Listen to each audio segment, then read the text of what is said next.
Aujourd'hui, dans le cadre de cet entraque, on s'entretient avec l'ex-porte-couleur du Top Design de Saint-Hyacinthe, également un ancien porte-couleur de Chicoutimi au niveau du junior majeur. Maxime Boitler, bonjour.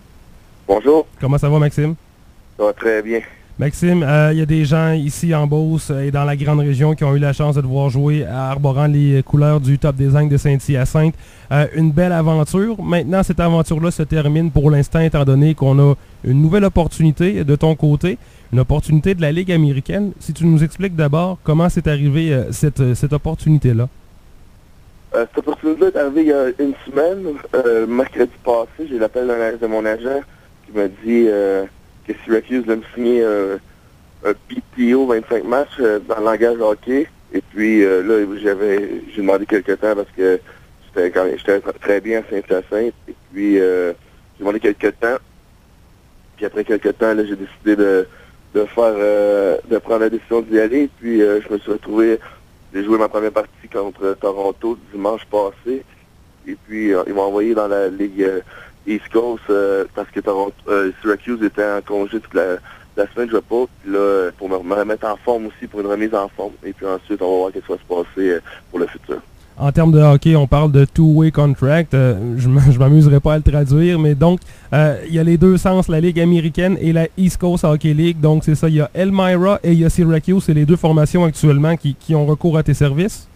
Oui, c'est deux formations qui appartiennent aux Blue Jackets de Columbus. Donc, là, présentement, je suis à Elmira. J'ai joué une partie à Elmira il y a 2 jours. Et puis, ça va être mon premier match à domicile ce soir à Elmira.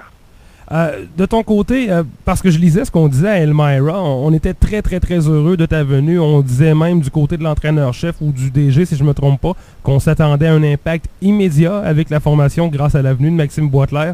Mais du côté de Maxime Boitler, si on est honnête, on préfère jouer dans la Ligue américaine. Ah, mais bien sûr, écoute, je suis pas parti de Saint-Hyacinthe pour jouer dans la Ligue East Coast. J'ai joué dans la Ligue East Coast l'année passée.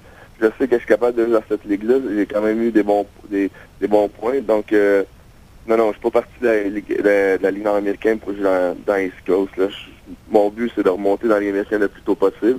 Et puis, tout cela va dépendre de mes performances que je vais donner sur la glace. La majorité des gens avec qui je jasais de toi disaient « Wow, quel joueur de hockey dans la Ligue nord-américaine, ça n'a pas de bon sens. Le gars est bon, puis il pourrait peut-être même jouer plus haut que ça. » Pourquoi tu t'es joint à la Ligue nord-américaine de hockey et que tu n'as pas peut-être continué le cheminement du côté américain en début d'année?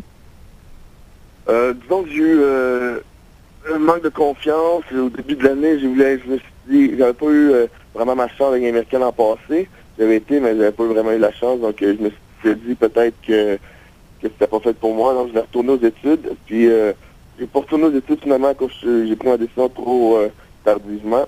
Et puis, au cours de la saison, je me rendais compte que le hockey professionnel me manquait beaucoup. Puis, je jouais beaucoup de parties, pratiquais à chaque jour. Ça me manquait beaucoup. J'ai eu plusieurs chances tout au cours de la saison des équipes de la East Coast, puis des offres des équipes européennes, mais ça m'intéressait pas. Tout ce que je voulais, moi, c'était vraiment avoir une vraie chance de pouvoir, moi, jouer une partie américaine, puis ensuite voir qu'est-ce que ça allait donner. Donc, puis c'est l'offre que Syracuse m'ont donné, qui m'ont permis de faire, puis c'est pour ça que j'ai décidé de prendre cette offre-là. Tu as quel âge actuellement, Maxime? Je viens d'avoir 23 ans au mois de février. 23 ans, à peu près quelques parties qui sont jouées dans la Ligue nord-américaine à travers ça. Et la chance qui revient donc d'aller jouer à la Ligue américaine en haut et peut-être, on ne sait jamais, accéder à la Ligue nationale un jour, c'est le souhait, j'imagine, de ton côté? Bon, on ne sait jamais. Écoute, quand tu regardes des joueurs comme Alexandre Menard-Burroughs qui ont joué 3-4 saisons dans la Ligue East Coast, ensuite une ou deux saisons en Ligue américaine, ensuite ils jouent en Ligue nationale sur un trio régulier. Tu sais jamais qu'est-ce qui peut arriver, là. Tu travailles fort et puis tu saisis ta chance.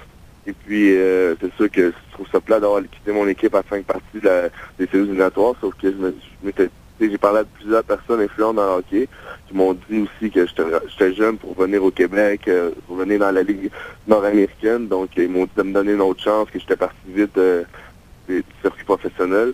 Puis, cette chance-là est arrivée. Je sais pas si cette chance-là aurait revenu un peu plus tard ou... je sais pas. Fait que je me suis dit, j'aimais mieux la prendre tout de suite. Et puis, coûte, ensuite, on verra qu'est-ce qui se passe là. Est-ce que le rythme de la Ligue nord-américaine, c'est-à-dire très peu de pratique et en moyenne 2 parties par semaine, ça nuit un peu à ta progression ou en arrivant là-bas à Elmira, entre autres dans la Ligue East Coast, tu te dis « Ah ben, je l'ai déjà fait, premièrement, et deuxièmement, la Ligue nord-américaine a quand même un bon calibre de jeu, donc je suis pas dépaysé non plus. Ben, je peux pas dire que je suis dépaysé parce que, comme je t'ai dit, je l'ai déjà fait, j'ai joué l'an passé, sauf qu'on se cachera pas que la condition physique est pas la même que tous les autres joueurs qui, depuis le début de la saison, on joue 60 parties et pratiquent à chaque jour. Là. Moi, je pratique une fois par semaine, 2 parties semaine, c'est pas la même, le même rythme de vie. Sauf que on joue plusieurs parties en peu de jours ici, c'est ainsi. Donc, je crois que, excuse-moi l'anglicisme, mais ma game shape va revenir assez rapidement. Maxime, là, est-ce qu'on t'a dit ce qui t'attendait là-bas une fois qu'on t'a accueilli du côté des États-Unis? Est-ce qu'on t'a dit que tu vas jouer tant de matchs comme ça ou c'est les performances qui vont faire en sorte que tu vas disputer probablement plus de matchs avec Syracuse dans la Ligue américaine? Ben, c'est sûr que dans le monde du hockey, ils peuvent jamais te promettre des choses. Ils auraient pu me dire, tu vas jouer 15 matchs avec Syracuse, puis j'arrive ici à Elmira, puis je fais pas le travail, ils me remonteront pas. Donc, c'est sûr que mes performances vont dicter la conduite de ce qui va se passer après. Mais je sais qu'ils ont envie de me donner une bonne chance, sauf que c'est à moi de prouver ici en partant que j'ai ma chance, j'ai ma place dans la Ligue américaine ensuite. C'était surprenant, Maxime, de te voir arriver avec le top des Angles de Saint-Hyacinthe après t'avoir vu évoluer avec Sherbrooke au niveau junior, avec Chicoutimi également au niveau junior, ensuite la East Coast, la Ligue américaine avec Springfield et Syracuse. Donc, est-ce que de ton côté, on met une croix sur la Ligue nord-américaine ou on pourrait peut-être revenir là un jour? Ah, mais c'est sûr que c'est une bonne ligue de hockey, bien structurée. J'ai pas de plan pour la Ligue nord-américaine. On va voir au cours des prochaines années. Présentement, je veux vraiment me donner une vraie chance de percer au niveau professionnel et ensuite, peut-être, si ça marche pas au niveau professionnel, je reluque le côté européen aussi. C'est une belle façon de vivre aussi, jouer au hockey puis vivre dans les Alpes. Donc, c'est deux choses qui, présentement, qui sont mes priorités. Ensuite, on verra pour le hockey senior au Québec. En date du 14 mars, le top des Angles de Saint-Hyacinthe était premier au classement avec 64 points, 5 points d'avance sur la formation de Saint-Georges. Comment ça s'est passé lorsqu'on a fait l'annonce à Fred Tremblay et également peut-être aux autres joueurs à l'organisation? Les gens étaient bien déçus, mais on a dû comprendre aussi dans un autre côté. Là. Ouais, mais j'ai surtout fait de l'annonce à Fred. Écoute, c'est sûr que Fred était déçu, il a travaillé fort au cours... Il va faire au cours de l'été pour former une bonne équipe, sauf que, comme j'expliquais à Fred, là, je suis pas le seul joueur qui va faire que l'équipe va s'écrouler. Mais je comprends son désappointement, surtout à l'aube des séries éliminatoires comme ça. Je pense qu'on avait créé beaucoup d'intérêt et beaucoup d'espoir qu'on puisse soulever la coupe cette saison. Mais j'ai pas parlé vraiment aux joueurs. Écoute, il a fallu que je me décide vite. Je me suis décidé dans la nuit du samedi à dimanche, il fallait que je parte. Donc, j'ai pas eu le temps de parler vraiment. Ben, j'ai parlé à quelques joueurs que eux, ils comprenaient mon raisonnement, puis ils m'ont encouragé, qu'ils auraient fait la même chose que moi s'ils avaient eu la chance. Donc, c'est quand même quelque chose qui m'a fait plaisir à entendre parce que je savais que j'ai laissé tomber, mais d'un autre côté, de savoir que ces gars-là me comprennent et me supportent, là, ça me fait du bien. Absolument. Maxime, c'est très intéressant donc de voir ce qui s'en vient devant toi. On va te souhaiter évidemment la meilleure des chances avec tout ça. Toi qui te diriges donc vers Springfield et... en fait, pas Springfield, plutôt Syracuse et Elmira. Voilà, même tu es déjà là. On va pouvoir évoluer et regarder ce qui va se passer de ton côté d'ici la fin de la saison. Ce serait intéressant de voir ça. En terminant, toi qui vas rejoindre John Mirasty, un ancien de la Ligue nord-américaine du côté de Syracuse, ça fait drôle d'avoir deux anciens de la Ligue nord-américaine au niveau...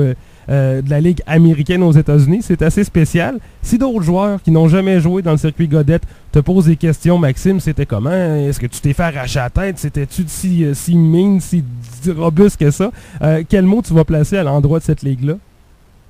Ben, premièrement, je vais leur dire que c'est une bonne ligue avec des bons joueurs. Écoute, sauf que c'est sûr que je vais être franc avec eux, c'est une ligue robuste.